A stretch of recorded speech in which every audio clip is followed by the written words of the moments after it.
Jadi banyak banget nih Pak Teddy yang penasaran sama Bukalapak setelah IPO dengan pergerakan sahamnya yang lumayan volatile ya, sempat auto reject atas, sempat juga auto reject bawah, sempat juga diakumulasi oleh investor asing selama rentang waktu yang cukup panjang. Jadi net buy terus investor asing itu.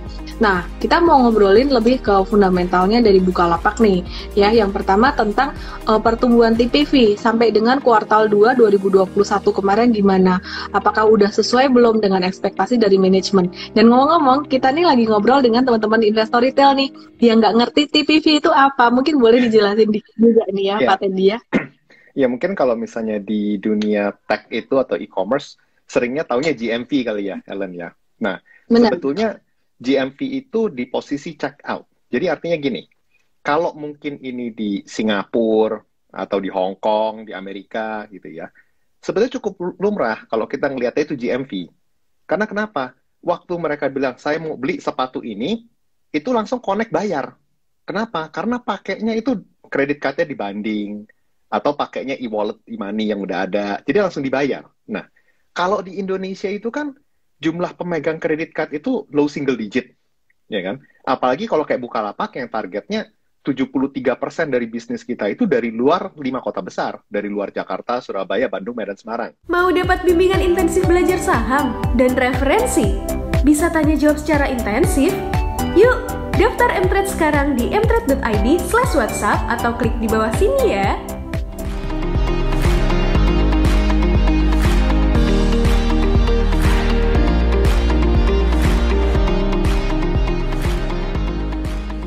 Halo Mumu Yusuf, halo Stephen Wibisono. Hai Daniel, Daniel Su. Ada Jenstor, Albertus, Eni Situmorang. Hai, how are you everyone? Apa kabarnya hari ini? Gimana saham kamu hari ini? Cuan dari saham apa? Ada beli apa? Ada jual apa? Kapan bagi-bagi kaos Mtrade? Gimana kabarnya? Kabarnya baik. Teman-teman semua gimana kabarnya?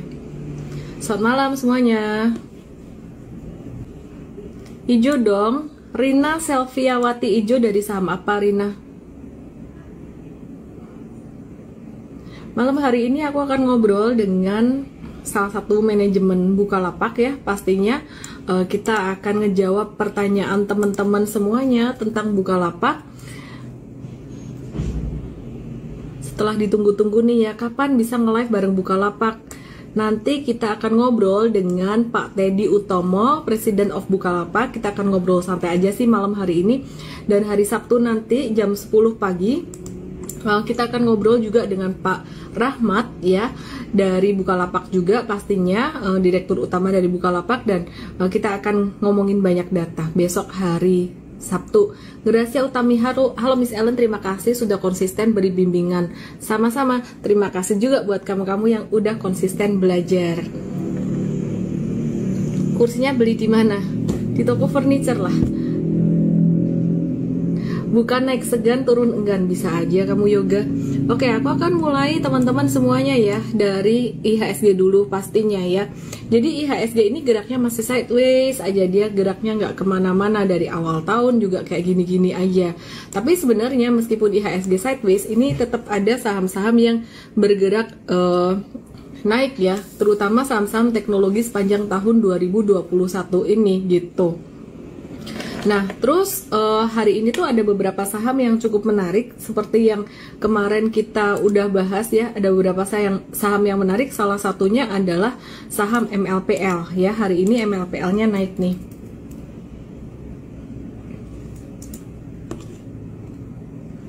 Nih teman-teman, ini saham MLPL ya, kalau teman-teman perhatiin ya.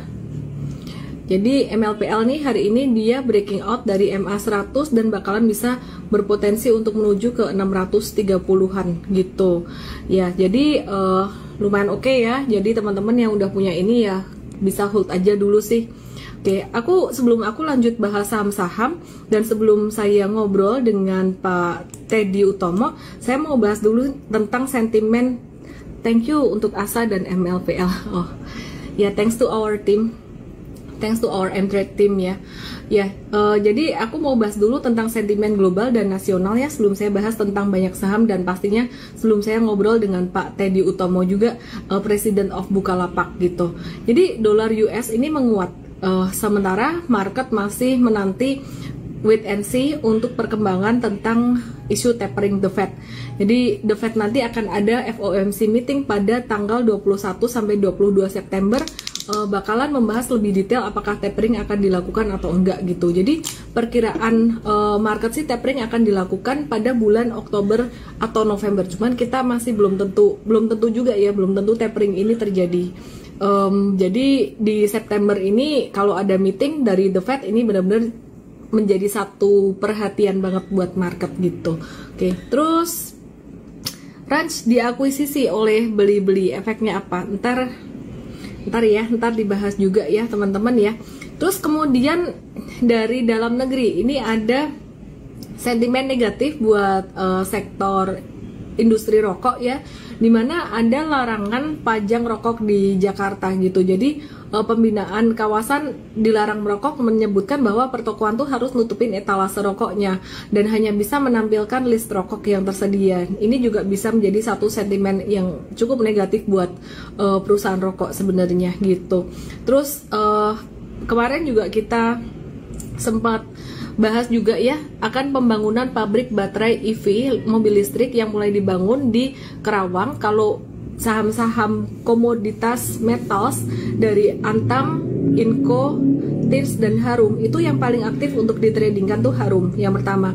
Tapi kalau teman-teman mau buy and hold itu Antam technically menarik banget ya, karena dia saat ini memang sideways tapi monthly-nya itu ada bentuk pattern. Kalau kita bicara bentuk pattern flag di monthly, artinya dia akan kalau breakout itu efeknya akan lumayan panjang gitu. Cuman teman-teman kalau yang nggak sabar ngehold lama ya nanti kalau ada fluktuasi mungkin bisa agak-agak deg-degan gitu. Jadi teman-teman yang mau hold lama harus tahu bener alasannya apa. Nah kalau misalkan mau beli Antam sih, kalau mau hold lama better nyicil beli aja pas dia turun-turun gitu, tambahin beli gitu. Kalau misalkan untuk teman-teman trader ya nanti nunggu pas dia aktif aja dulu. Kalau belum aktif jangan dibeli dulu. Nah hari ini juga yang lumayan rame itu ada saham ASA. Hari ini M-Trade juga ada trading saham ASA ya, ada pilih untuk saham ASA. Oke, coba kita lihat ASA gimana.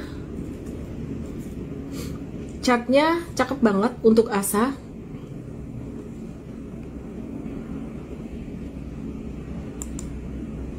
ASA ini ada di portfolio saya udah cukup lama. Udah dari dulu aku nggak jual-jual, udah jual dikit sih, tapi tetap aku tetap hold gitu karena menarik banget untuk ASA ini. Jadi ASA ini tadi kita ada beli pas breakout untuk jangka pendeknya, tapi jangka menengahnya ini kita udah beli dari 2 September kemarin nih, dari 2 September di M-Trade 2 September itu di area 3112 di sini. Di area ini, ASA tuh di area ini gitu ya. Jadi teman-teman ini breakoutnya bagus juga, volume transaksi tinggi. Kalau yang belum dapat tunggu retracement aja, barangkali bisa dikasih sampai 2840 gitu. Kalau yang udah dapat hold aja, bisa buat swing, bisa buat jangka menengah. Di BYB gimana? Ntar ya. ASA gimana sih kerjasama ASA bareng dengan Gojek dan Grab? Ya ada 2 kerjasama yang dilakukan ASA bareng Grab dan Gojek, yaitu yang pertama adalah layanan kerjasama pada pengiriman last mile. Kerjasama ini memungkinkan antar aja menggunakan driver-driver Gojek dan Grab dalam mengirimkan paket di titik terdekat menuju end customer gitu. Jadi ini bakalan sangat bagus banget. Terus berikutnya antar aja juga udah terintegrasi dengan Grab untuk melakukan layanan luar kota. Jadi untuk user bisa memesan layanan antar aja lewat aplikasi Grab. Nah perlu diketahui juga nih teman-teman, untuk Grab Express ini sebelumnya hanya melayani satu kota aja pada hari yang sama. Dengan kerjasama ini mereka bahkan bisa memudahkan seller-seller Grab tidak perlu lagi pindah-pindah aplikasi. Mereka bisa order semuanya melalui aplikasi Grab baik dalam kota maupun luar kota. Yang untuk layanan luar kota akan dilakukan oleh antar aja gitu. Jadi itu sangat bagus banget gitu. Terus Strategi ASA dalam meningkatkan kinerjanya gimana? Nanti kita akan bahas dalam bedah emiten ASA ya. Jadi kita mau buat bedah emiten ASA nih.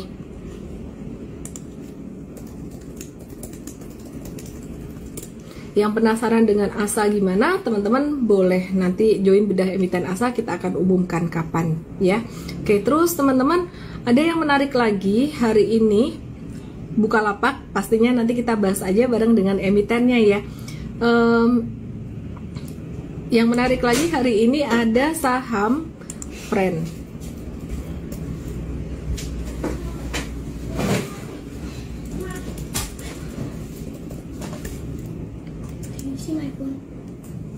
Ada saham Friend. Ini teman-teman perhatikan ya. Nih, ini Friend hari ini naik mantul lumayan tinggi. Kemarin direkomendasi beli tanggal 14 tuh 2 hari yang lalu, dan hari ini mantul lumayan tinggi. Berarti udah cuan sekitaran di M-Trade ini ada ini ya.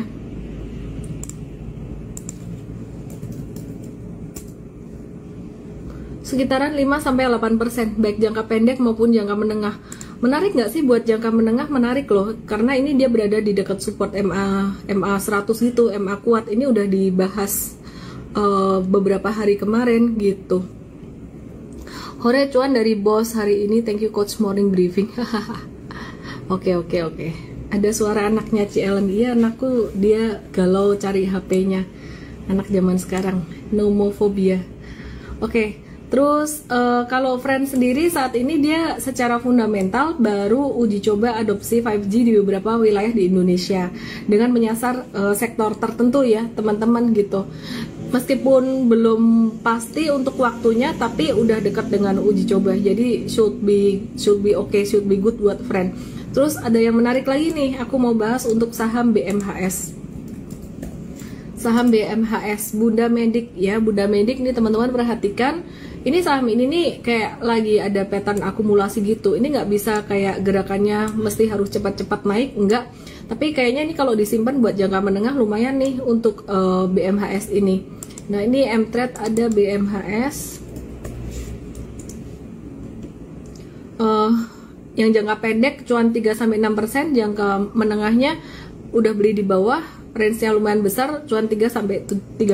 Jadi masih hold sih untuk BMHS-nya, masih oke teman-teman ya. Oke, sebelum aku lanjutin teman-teman dan sebelum aku ngobrol dengan Bukalapak malam hari ini, teman-teman jangan lupa download aplikasi M-Trade gratis. Ya, untuk join seminar gratis dengan Bukalapak ya, besok hari Sabtu. Jadi acara ini gratis, bukan untuk yang premium ya teman-teman ya.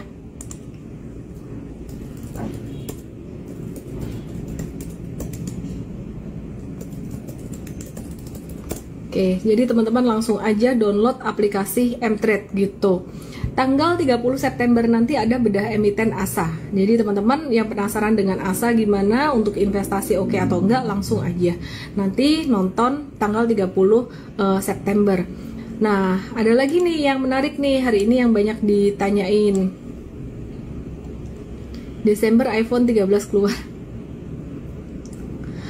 Ya, di MMX ramai ditanyain hari ini. PT Digital Media Tama Maxima atau di MMX ini ada ngumumin pendirian anak usaha, yaitu PT Niji Si Cepat Gamindo. Dan perseroan atau di MMX sendiri dia memegang kepemilikan saham sekitaran 40%, setara dengan 4.000 lembar saham senilai 4 miliar di anak usaha tersebut. Nah, transaksi ini tuh digunakan untuk menunjang kegiatan usaha utama perusahaan, dan juga pembentukan anak usaha ini tuh nggak ada dampak materialnya terhadap kegiatan operasional perusahaan. Jadi kondisi keuangan serta kelangsungan usaha perusahaan atau di MMX ini juga nggak akan terpengaruh gitu. Nah, untuk di MMX sendiri yang menarik adalah mereka terus melakukan inovasi secara digital, dan kalau untuk ngelihat secara teknikalnya teman-teman, teknikalnya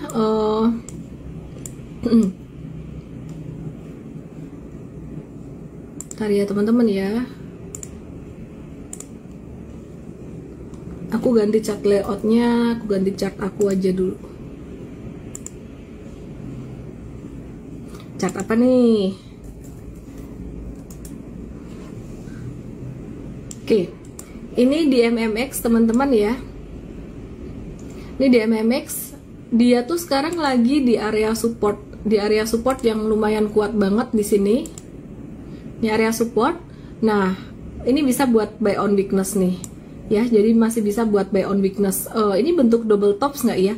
Ya, kalau misalkan breaking down ya tinggal batasi resiko aja. Tapi selama masih di atas 3100 atau 3090 ini masih oke. Bahkan bisa buat swing trading, profit taking di 3400-an. Nah, kalau dia konsolidasi terus kayak gini, ini zigzag konsolidasi bagus kayak gini, one day mungkin dia bakalan bisa breakout kayak ASA. Itu bagus gitu. MTech di MMX layak untuk jangka panjang nggak? Kalau jangka panjangnya aku nggak tahu ya, untuk di MMX ini lebih ke jangka menengah sih. Kalau follow the trend nanti seandainya dia breakout dari 34 bisa untuk jangka menengah.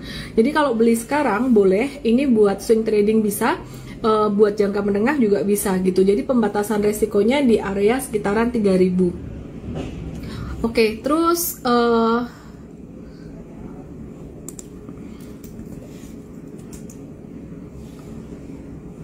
ya PMMP hari ini lumayan volatile ya teman-teman ya.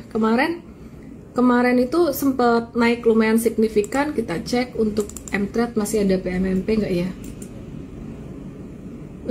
Masih ada PMMP tapi profitnya masih tipis sih, 0 sampai 1%-an aja. Gitu. Jadi ini ada koreksi normal hari ini ya. Kita akan lihat sikon nanti. Disclaimernya, oh ya thank you udah diingetin Aziz. Jadi teman-teman kita nge-review saham aja ya, nggak ada perintah beli dan jual, dan kalau ada risiko dalam saham maupun kripto diantisipasi sendiri.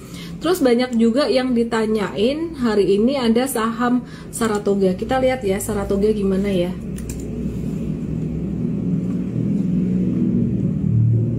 Wih, Saratoga hari ini naiknya kenceng banget, 9%. Hari ini Saratoga naik 9% teman-teman.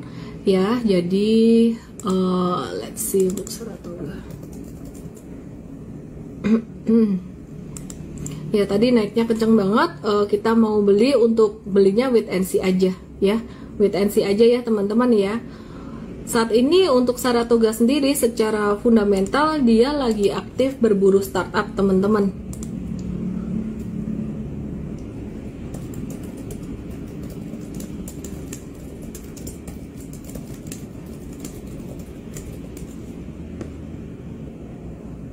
Oke, jadi dia lagi aktif berburu startup ya. Biasanya di perusahaan-perusahaan world ekonomi, tapi sekarang udah mulai berburu startup gitu.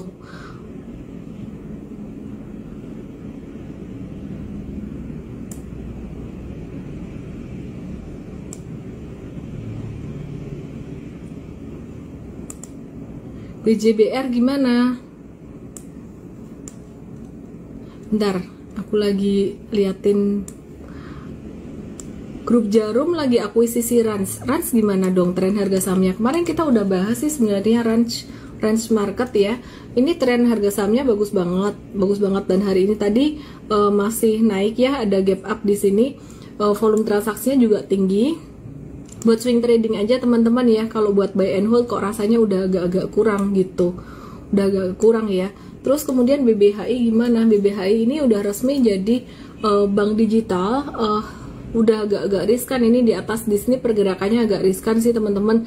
Ini naiknya udah tinggi, jadi ya rawan profit taking ya teman-teman buat BBHI. BBHI ini punya Pak Khairul Tanjung, namanya Alobank Indonesia. Dia baru aja dapat izin layanan perbankan digital dari OJK gitu. Jadi ini jadi satu sentimen yang menarik, yang bikin sahamnya naik gitu. Oke, terus BRI gimana? Setiap hari nanyain BRI, jawabannya sama. BRI ini hari ini turun. Teman-teman perhatikan di sini. Dia kena support kuat banget ya. Kalau buat teman-teman yang investasi jangka panjang ini boleh banget diambil buat investasi jangka panjang. Tapi kalau untuk trading ini gerakannya masih akan lambat gitu ya. Jadi teman-teman kalau mau beli nyicil-nyicil pas dia turun boleh-boleh aja. PTDU nggak mau PTDU nggak mau.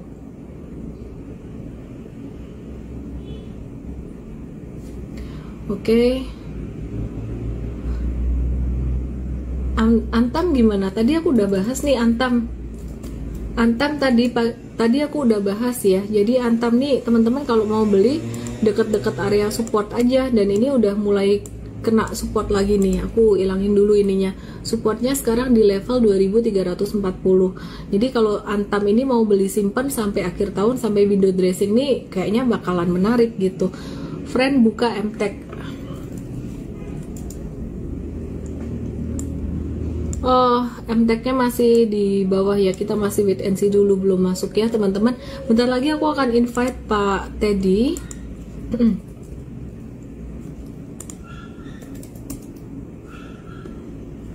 Aku akan invite Pak Teddy ya.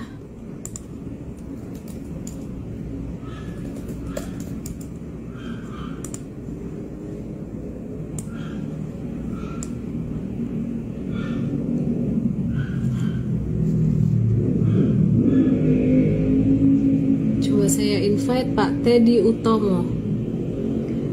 Teddy.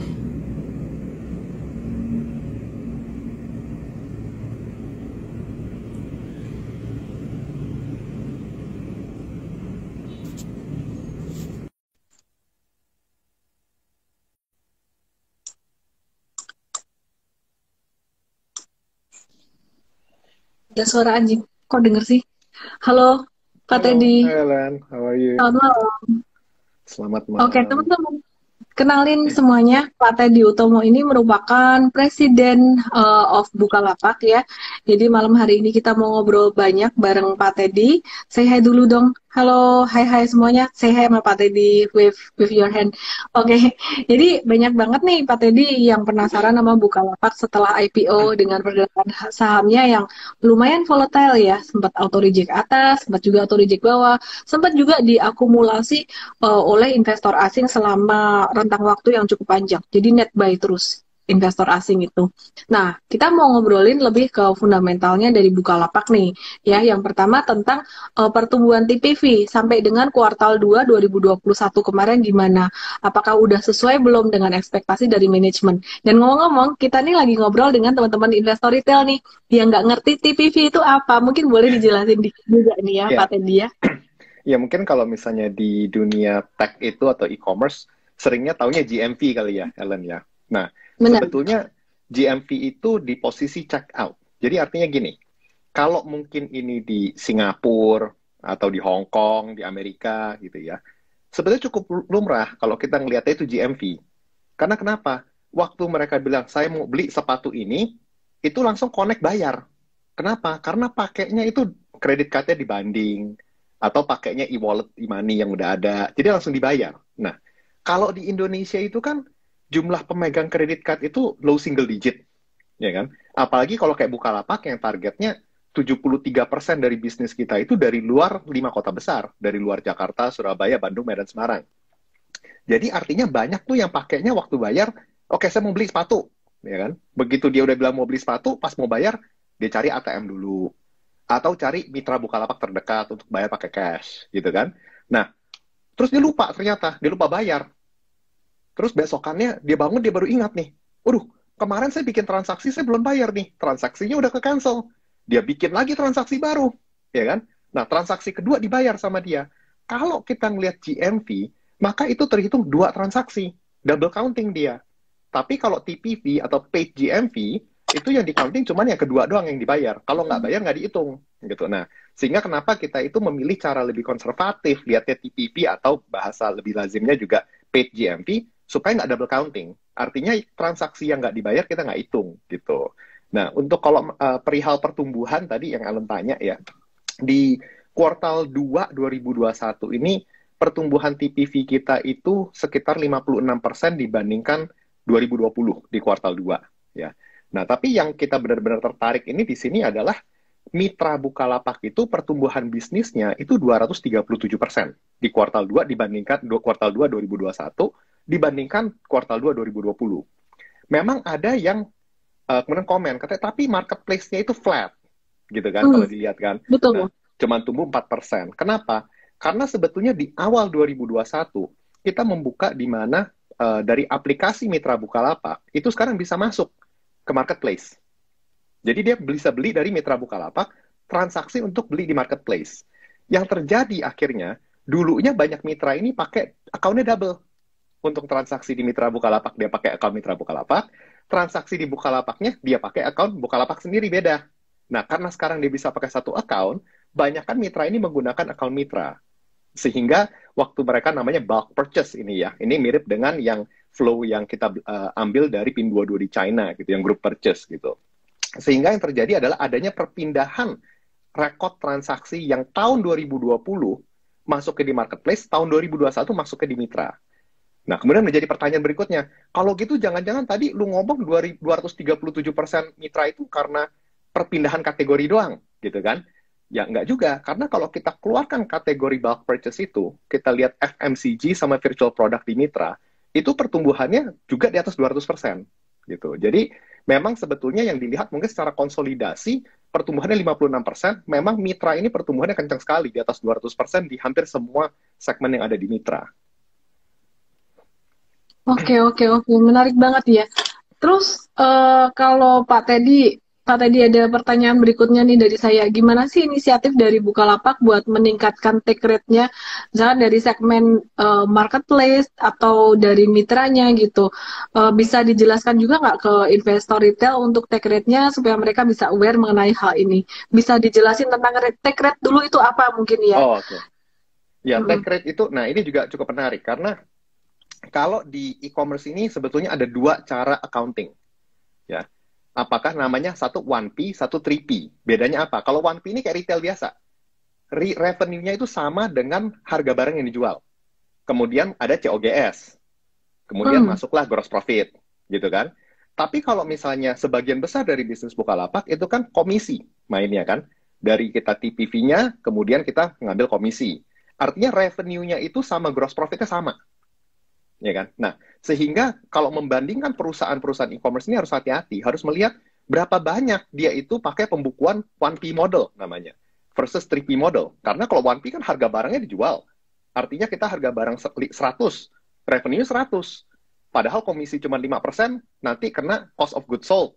Ya, 95 dapat gross profit-nya 5. Tapi kalau di 3P model, revenue-nya ya 5 itu, tapi COGS-nya 0 gitu. Nah, kalau kita lihat dari sisi take rate, di mana revenue sebagai rasio terhadap TPV, ibaratnya, gitu ya, itu kalau dilihat di 2021, ini kita ngomong semua kuartal 2 ya, 2021 versus 2020 ya.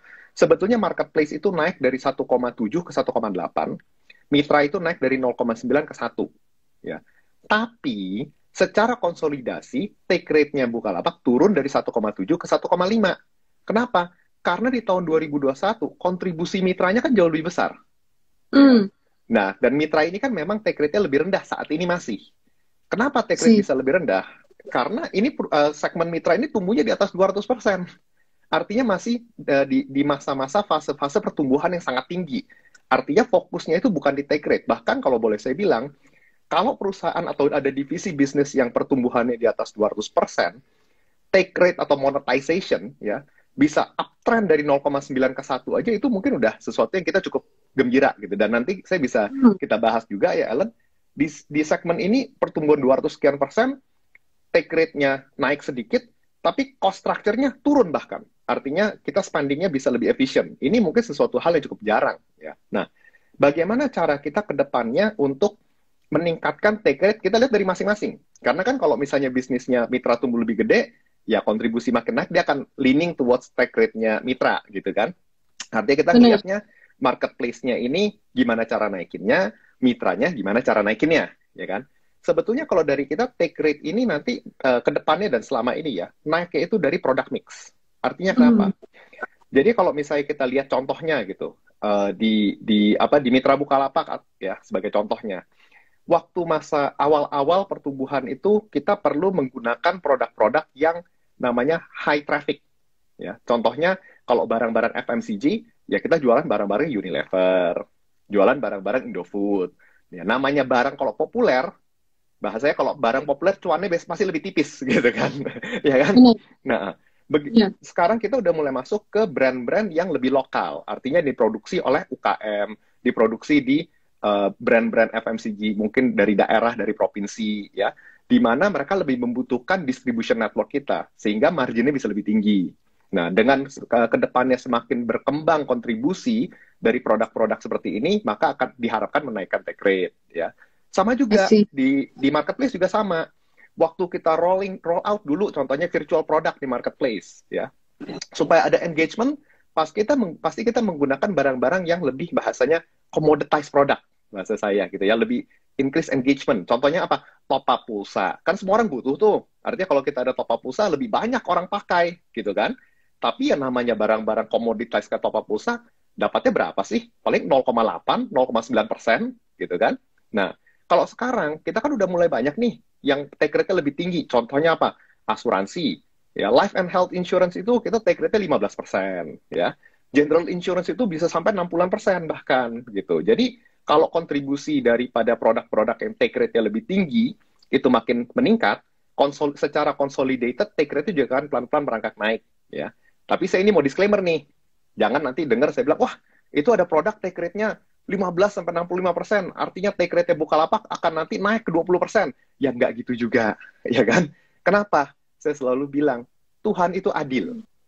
Kalau misalnya produk yang marginnya tinggi, take rate-nya tinggi, biasanya volumenya rendah, gitu kan?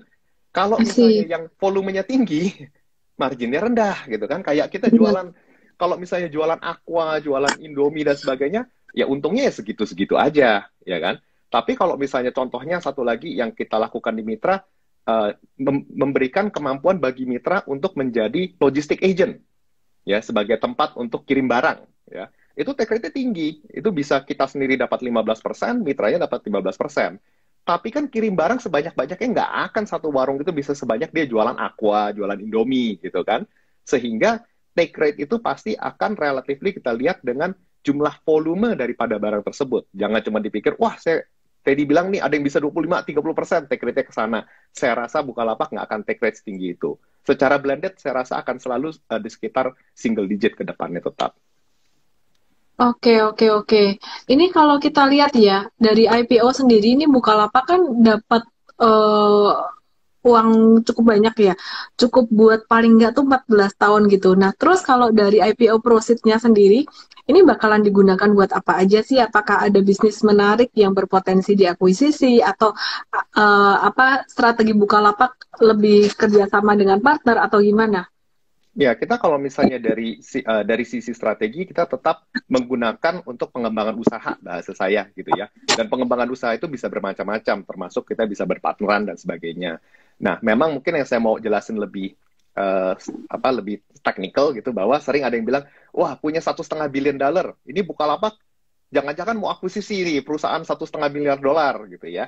Itu nggak bisa saat ini ya. Kenapa? Karena peraturan OJK itu mengharuskan kita itu namanya melakukan earmark. Ya, artinya uang dari IPO ini dipakai buat apa? Dari sebelum IPO kita udah harus kasih tahu kategorinya.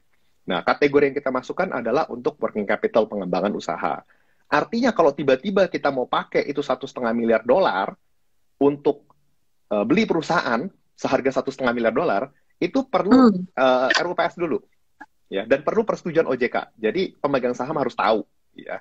Nah, artinya kalau kita sampai mau melakukan akuisisi, kita hanya bisa pakai uang yang dimiliki Bukalapak sebelum IPO, yaitu sekitar hampir $200 juta. Ya, artinya kalau sampai Bukalapak melakukan akuisisi, skalanya juga bukan $1,5 miliar kalau dengan kondisi saat ini, ya berdasarkan peraturan OJK. Yang mentok-mentok kita bisa ya sekitar 100 sampai $200 juta dari uang yang sudah ada, bukan dari IPO, dari sebelum IPO udah ada. Tapi yang pasti paling penting itu dengan adanya capital ini ya, itu membuat manajemen terutama kita lebih bisa terfokus pada fundamental untuk jangka menengah, jangka panjang. Artinya kita nggak terlalu disrupted dengan short term noise.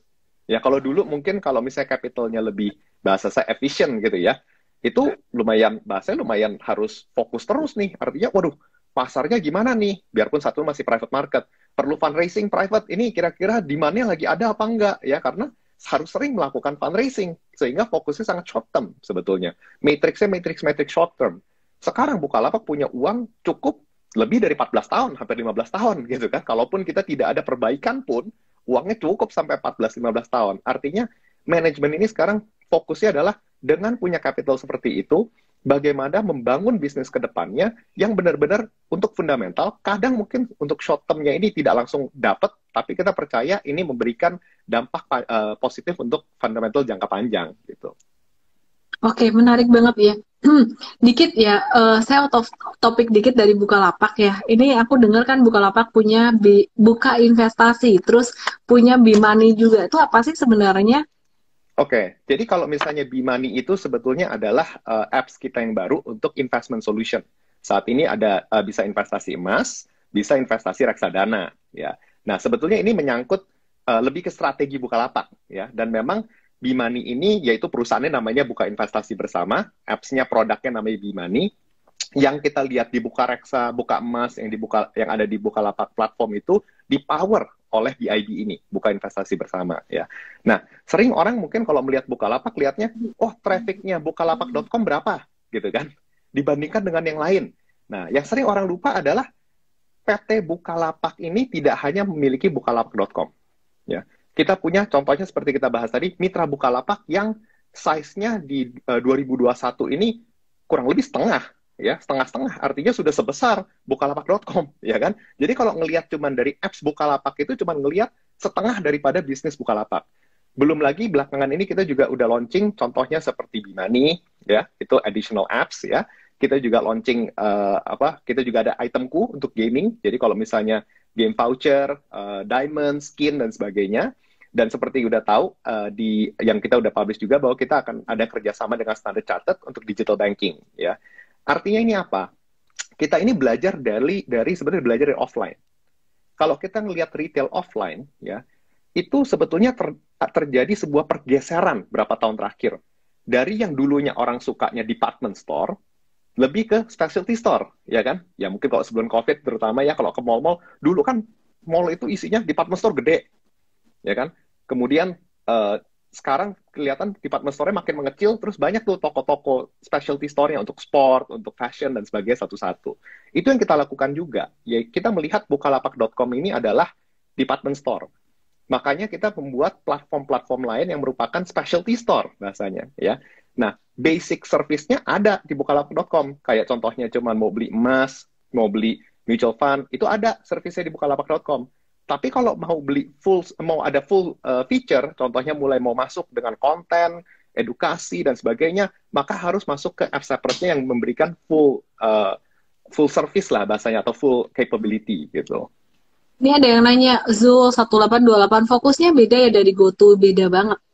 Kan Bukalapak ini lebih fokus pada mitra. Mungkin bisa diulang dikit kali ya, sebenarnya kita udah pernah ngobrolin tentang hal ini dulu dengan Coach Andre juga sih. Cuman teman-teman, kita beruntung malam hari ini ya, jadi ini tuh pertama kali pihak dari Bukalapak, manajemen Bukalapak tuh bisa nge-live, bisa ngomong di publik setelah lama tuh belum boleh ngomong dulu gitu, karena mungkin peraturan dari regulator gitu. Jadi sekarang udah bisa ngomong di publik dan pertama kali tuh dengan kita ya teman-teman. Dan thank you banget buat Pak Teddy dan juga Pak Rahmat. Besok hari Sabtu juga masih ada materi supaya teman-teman bisa memahami perusahaan ini tuh gimana sih.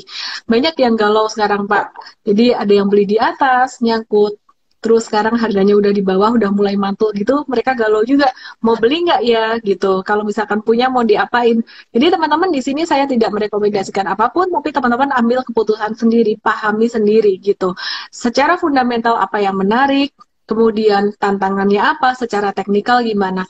Nah kalau secara teknikal untuk Bukalapak ini aku akan jelasin besok hari Sabtu, bersama dengan tim Mtrade juga di acara seminar dengan Bukalapak jam 10 pagi. Acara ini gratis untuk semuanya, bukan hanya user VIP. Download aplikasi Mtrade dan klik banner untuk event Bukalapak untuk ikuti acara ini. Oke, Pak Teddy, lanjut lagi nih Pak. Ini bicara tentang mitra Bukalapak ya Pak ya. Kita kan udah ngomong banyak tentang mitra Bukalapak nih. Saya sebenarnya pengen tahu kenapa sih revenue mitra Bukalapak ini cenderung flat, tapi mungkin sebelumnya ini kayaknya banyak yang nanya ini ya, Pak Teddy mungkin bisa diceritain dulu nih sebelum ngomong tentang revenue mitra Bukalapak yang flat, bisa diceritain dulu kenapa sih fokusnya untuk ngembangin mitra gitu. Jadi kenapa fokusnya ngembangin mitra, bedanya apa sih dengan e-commerce lain yang kayaknya ini banyak teman-teman retail yang masih pengen tahu gitu. Oke, mungkin sebenarnya ada dua hal ya. Yang pertama itu kalau misalnya kita melihat strategi daripada e-commerce di Southeast Asia ya, di Asia Tenggara terutama, memang cenderung orang itu menggunakan playbooknya Amazon. Ya, kalau playbook Amazon itu lebih bagaimana bisa mengakumulasi buyer sebanyak mungkin dengan cara di-incentivize bahasanya gitu ya. Tapi problem yang kita lihat di Indonesia ini udah 10 tahun terakhir kan teorinya setelah di-incentivize, kemudian mereka masuk menjadi pengguna, waktu insentifnya dikurangi, mereka tetap sticky.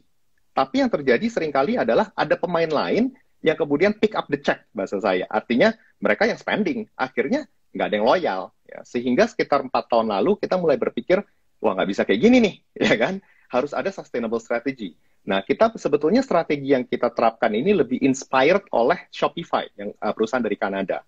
Fokusnya adalah di merchant bagaimana kita membuka peluang bagi merchant, ini online merchant mitra maupun online seller Bukalapak ya, supaya mereka bisa meningkatkan bisnis mereka. Contohnya seperti warung ya. Yang kita offer kepada warung itu adalah dari yang tadinya mereka cuman jualan Indomie, Aqua dan sebagainya, sekarang bisa jualan apa yang mereka sudah jualan, plus bisa jadi jualan tiket bus, bisa jualan event tiket, bisa jadi remittance, arti kirim uang dan sebagainya. Jadi bisnis mereka bisa tumbuh. Ya, itu satu. Jadi fokus kita lebih bagaimana mengembangkan bisnis daripada merchant. Kedua, kenapa kita pilihnya offline merchant? Karena Indonesia ini populasi 270 juta jiwa, 200 juta jiwa lebih tinggal di luar kota Jakarta, Surabaya, Bandung, Medan, Semarang. Gimana cara reach mereka? Kalau cuma menggunakan strategi online only, itu sulit sekali menurut kita. Sehingga kita juga blessed ya, karena di Indonesia ini sebetulnya memiliki sebuah infrastruktur yang sangat kuat, yaitu 64 juta UMKM. Jadi yang kita lakukan adalah kita engage dengan UKM ini, para mitra-mitra ini, menggunakan mereka sebagai offline touch point supaya bisa masuk untuk menjangkau pada penduduk Indonesia yang 200 juta jiwa lebih itu. Oke. Ini kenapa revenue mitranya agak-agak flat ya Pak ya? Oke, jadi kalau dari kuartal 1 2021 ke kuartal 2 2021 ya, sebetulnya itu karena di kuartal 1 ada satu kontrak yang dipakai 1P untuk bulan Januari doang. Tapi bisa dibayangkan, yaitu kontrak pulsa sebetulnya ya, bisa dibayangkan marginnya biasanya cuma 0,8 0,9, tiba-tiba yang di-book di revenue 100 ya. Itu karena kontraknya kita perlu jualan cepat. Efeknya itu sekitar 53 miliar dolar. Jadi kalau misalnya kita keluarin itu kontrak 1P yang di kuartal 1 2021, sebetulnya revenue mitra di 2021 91 miliar. Sedangkan di kuartal 2 itu 145 miliar. Jadi sebetulnya revenue dari mitra dalam 3 bulan period itu, kuartal 1 2021 sampai kuartal 2 2021, itu naiknya lebih dari 40% sebetulnya. Jadi pertumbuhan yang sebenarnya cukup luar biasa. Oke. Menarik ya. Kalau marketplace Bukalapak di kuartal 2 2021 ini udah nge-cover variable cost ya Pak ya? Betul, jadi memang masih kecil. Jadi di kuartal 2 2021, gross profit setelah sales and marketing daripada marketplace itu di 6 miliar rupiah positif. Memang masih kecil ya, cuma 6 miliar rupiah. Tapi mungkin kalau dibandingkan yang lain, rata-rata kan gross profitnya masih lebih kecil dari sales and marketing, gitu kan. Jadi kalau kita melihatnya bahwa ini sudah positif unit economic, sehingga ke depannya itu fokus kita adalah meningkatkan volume pertumbuhannya supaya bisa cover fixed cost, i.e. cover salary dan sebagainya, supaya EBITDA bisa positif. Oke. Kalau lihat prospek dari Bukalapak sendiri, kita ngelihat ini kan operating cost Bukalapak turun ya, dan juga dikontribusikan dari marketing nih, terutama dari voucher. Nah, kalau Bukalapak sendiri apakah akan menurunkan biaya marketingnya ke depan? Karena kita lihat kompetitor masih melakukan berbagai promotion. Apakah dengan dana IPO yang baru ini nanti akan digunakan untuk biaya marketing lagi? Ya, sebetulnya kalau lihat dari biaya sales and marketingnya sendiri ya, itu naik dari 352 di kuartal 2 2020 naik ke 454 di kuartal 2 2021 ya. Cuman memang kalau dilihat secara persentase terhadap TPV itu turun dari 1,9 ke 1,5. Artinya apa? Artinya kita akan terus invest in growth, terutama di mitra. Tentunya itu menjadi growth driver kita. Tapi kita juga melakukan investasi dari growth ini bukan hanya semata mengejar growth magnitude bahasa saya, ya, bukan cuma angkat pertumbuhannya setinggi mungkin, tapi harus dijaga dengan quality of growth. Kalau dapat quality of growth, ini yang terjadi seperti kita lihat, kita mampu tumbuh, tapi di saat yang sama, rasio daripada kenaikan cost-nya ini tidak akan setinggi kenaikan pertumbuhan. Artinya kita makin efisien. Dengan begitu, lama-lama diharapkan, kalau trajectory diterusin, maka perusahaannya bisa jadi profitable, karena ini namanya path to profitability, ya kan? I see. Menarik banget ya. Teman-teman semuanya, kita akan lanjutin diskusinya bareng dengan Pak Teddy dan juga Pak Rahmat. Bukan Pak Teddy Rahmat ya. Pak Teddy dan Pak gitu. I wish. Oke, kita akan lanjutin besok hari Sabtu jam 10 pagi. Langsung aja download aplikasi Mtrade dan pastinya dari Bukalapak akan buka-bukaan semua data ya. Jadi buka-bukaan informasi yang teman-teman belum pernah dengar di luar sana, karena ini yang pertama Bukalapak present ke publik setelah IPO. Karena alasan regulasi ya, jadi belum bisa ini dan sekarang udah bisa, dan kita sangat senang sekali. Thank you banget buat Pak Teddy dan juga Pak Rahmat yang nanti akan present hari Sabtu nanti. Jadi langsung aja download aplikasi Mtrade dan kita gabung jam 10 pagi ya. Klik banner untuk klik banner event Bukalapak di home, itu klik bannernya aja. Oke, thank you semuanya. Thank you Pak Teddy buat malam ini. Sehat selalu Pak Teddy ya. Dan juga Bukalapak sukses selalu intinya. Thank you semuanya. Salam. Thanks everyone. Bye. Jangan lupa download aplikasi Mtrade di Android dan nikmati edukasi premium sekarang.